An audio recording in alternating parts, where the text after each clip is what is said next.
Why do we balance a chemical equation? Name and state the law that suggests the balancing of the chemical equation. Balance the following chemical equation.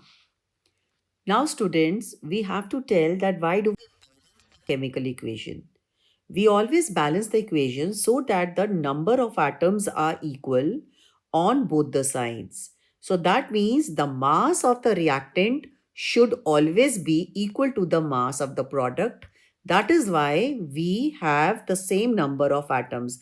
That means if the number of atoms are equal, so what will happen? The mass of the reactant will also be equal to the mass of the product. It will happen automatically. So that is why we balance the chemical equation. Name and state the law that suggests balancing of the equation.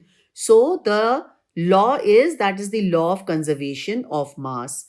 It says that the mass of the reactant is always equal to the mass of the product. Now we have to balance the following chemical equation. So for balancing, we have shown over here that is we have put 3 in front of zinc and 2 in front of H3PO4 and 3 in front of hydrogen, and hence it is balanced. So this way we balance the equation. So always take care, children, that in chemistry always balance the equation in exam whether it is asked or not.